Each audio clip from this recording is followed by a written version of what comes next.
കുട്ടികളിലെ അക്രമവാസനവും അതുപോലെ തന്നെ നമ്മുടെ വിദ്യാഭ്യാസ വകുപ്പിന്റെ മന്ത്രിയുടെ കഴിവില്ലായ്മയും അതുപോലെ തന്നെ ഇവിടുത്തെ നിയമവും എല്ലാത്തിനെയും വിമർശിച്ചുകൊണ്ട് ബിഗ് ബോസ് താരമായിരുന്ന അഖിൽ മാരാർ ഇപ്പോൾ രംഗത്ത് വരികയാണ്. അദ്ദേഹത്തിന്റെ ഓരോ സ്റ്റേറ്റ്മെന്റും കൃത്യവും വ്യക്തവുമാണ്. ഇപ്പോൾ നടക്കുന്ന പല അക്രമത്തിന്റെ കാരണവും ഇപ്പോഴത്തെ ഭരണ സംവിധാനങ്ങളും സിനിമയുമാണെന്ന് അദ്ദേഹം എടുത്തു കാണിക്കുന്നു. എന്താണെങ്കിലും ഇനിയും ഇത്തരത്തിലുള്ള കാര്യങ്ങൾ നമ്മുടെ നാട്ടിൽ നടക്കുകയാണെങ്കിൽ അത് വലിയൊരു അക്രമത്തിനും അതുപോലെ തന്നെ ഇപ്പോഴത്തെ കുട്ടികൾ ഒരു ഗുണ്ടാ തലവന്മാരെ മാറാനുള്ള സാധ്യതയാണ്. അതിനെയെല്ലാം വിമർശിച്ചുകൊണ്ട് അഖിൽ മാരാറിന്റെ കുറിപ്പ് ഇപ്പോൾ സാമൂഹിക മാധ്യമങ്ങളിലടക്കം വൈറലാവുകയും ചെയ്തിരിക്കുകയാണ്. എന്തായാലും അദ്ദേഹത്തിന്റെ വൈറൽ വാക്കുകൾ എല്ലാ ആളുകളും വ്യക്തമായി തന്നെ മനസ്സിലാക്കേണ്ടത് അത്യാവശ്യമാണ്. ഇനിയെങ്കിലും ഇത് മനസ്സിലാക്കി പ്രവർത്തിക്കേണ്ടത് നമ്മുടെ ഉത്തരവാദിത്വമാണ്. കേരളത്തിന്റെ സംസ്ഥാന വിദ്യാഭ്യാസ വകുപ്പ് മന്ത്രിയായ വി ശിവൻകുട്ടിക്കെതിരെ രൂക്ഷമായ വിമർശനവും അധിക്ഷേപവുമായി സംവിധായകനും ബിഗ് ബോസ് മലയാള സീസൺ 5 ജേതാവുമായ അഖിൽ മാരാർ രംഗത്ത് വരികയാണ്. വിദ്യാഭ്യാസം എന്നത് തൊട്ടു തീണ്ടിയിട്ടില്ലാത്ത യാതൊരു അറിവും ബോധവും ഇല്ലാത്ത വിവരക്കേട് മാത്രം പറയുന്ന വ്യക്തിയാണ് നമ്മുടെ വിദ്യാഭ്യാസ മന്ത്രി. ചുക്ക് ഏതാണ് ചുണ്ണാമ്പേതാണെന്ന് പുള്ളിക്ക് അറിയില്ല. എന്ത് ശരി എന്ത് തെറ്റെന്നും അറിയില്ല. ബബ്ബബ്ബ എന്ന് പറഞ്ഞുകൊണ്ട് നടക്കുകയും ചെയ്യുന്നു. പരിഹസിച്ചതല്ല, ദേഷ്യം വരികയാണ് എന്ന് അദ്ദേഹം വ്യക്തമാക്കി. യുവതലമുറയ്ക്കിടയിൽ ഉയർന്നു വരുന്ന അക്രമാവാസനയുടെ പശ്ചാത്തലത്തിലായിരുന്നു അഖിൽ മാരാരുടെ പ്രതികരണം ഇപ്പോൾ സോഷ്യൽ മീഡിയ അടക്കം ഏറ്റെടുത്തിരിക്കുന്നത്. താമരശ്ശേരിയിൽ നടന്ന ഷഹബാസിന്റെ കൊലപാതകം മർദ്ദിച്ച് കൊലപ്പെടുത്തിയ കേസിലെ കുറ്റാരോപിതർക്ക് പരീക്ഷ എഴുതാൻ അനുമതി കൊടുത്തതിനെയും അദ്ദേഹം രൂക്ഷമായ ഭാഷയിൽ തന്നെ വിമർശിച്ച് രംഗത്ത് വരികയും ചെയ്തിരുന്നു. ഒരു പയ്യനെ അടിച്ചു കൊന്നവന്മാർക്ക് പരീക്ഷ എഴുതാൻ അവസരം കൊടുക്കുന്നതിലൂടെ എന്ത് സന്ദേശമാണ് നിങ്ങൾ നൽകുന്നത്? പണ്ട് കോപ്പി അടിച്ചു കഴിഞ്ഞാൽ ഡീബാർ ചെയ്യും. കോപ്പി അടിക്കുന്നത് ഡീബാറും കൊന്നവന് കുഴപ്പവുമില്ല. എന്ത് സിസ്റ്റമാണിപ്പോൾ? നമുക്ക് അറിയാവുന്ന ഇൻഫ്ലുവേഴ്സും സിനിമാക്കാരുമൊക്കെ മയക്കുമരുന്ന് കേസിൽ അറസ്റ്റിലായിട്ടുള്ള വാർത്തകൾ നമ്മൾ കേട്ടിട്ടുള്ളതാണ്.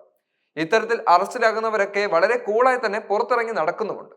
അവർക്ക് വീണ്ടും റീച്ച് കിട്ടുകയാണ്, വീണ്ടും സ്റ്റാറായി മാറിക്കൊണ്ടുമിരിക്കുന്നു. ഈ കാലത്ത് ഇത് കാണുന്ന ഒരു പയ്യൻ വിചാരിക്കുക ഇതൊക്കെ ഇത്രയേ ഉള്ളൂ എന്നതാണ്. ഷഹബാസിന്റെ കേസിൽ അകപ്പെട്ട ഒരു പയ്യൻ പറയുന്നുണ്ടല്ലോ, ആൾക്കൂട്ടത്തിനിടയിൽ ഇട്ട് അടിച്ചു കൊന്നാൽ ഒരു പ്രശ്നവും ഉണ്ടാകില്ലെന്ന്. പൂച്ചയെയും പട്ടിയെയും കൊന്നുകഴിഞ്ഞാൽ മേനകാ ഗാന്ധി ഇടപെടും.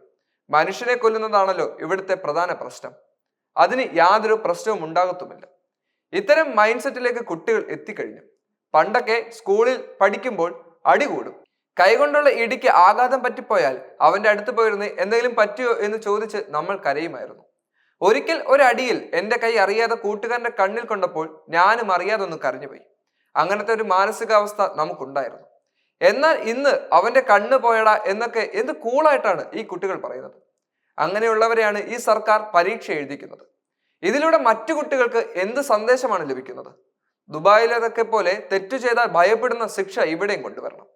ഇവിടെയാണെങ്കിൽ ജയിലിൽ ചെന്ന് കഴിഞ്ഞാൽ വിശാലമായ ഫുഡും തിന്ന് പുറത്തിറങ്ങി കഴിയുമ്പോൾ ഹീറോയുകളുമാണ്. പിന്നെ ഏതെങ്കിലും രാഷ്ട്രീയക്കാർ ദത്തെടുത്ത് രാഷ്ട്രീയ ഗുണ്ടകളാക്കി മാറ്റുമെന്നും അഖിൽ മാരാർ വ്യക്തമാക്കിയിരുന്നു.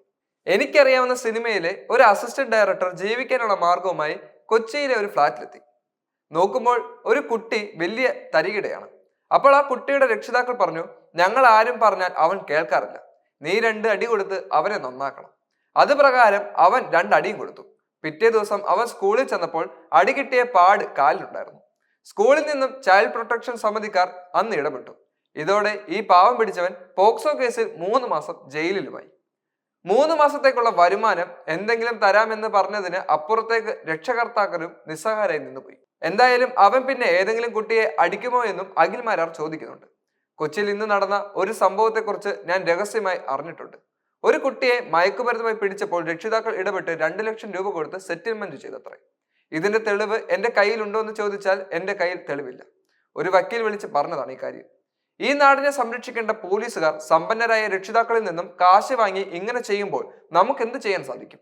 വളരെ നീതിബോധമുള്ള എക്സൈസ് ഉദ്യോഗസ്ഥരുണ്ട്, അവരെ കൂച്ചുവിലങ്ങിട്ട് നിർത്തിയേക്കുവാണെന്നും അദ്ദേഹം ആരോപിക്കുകയും ചെയ്തു.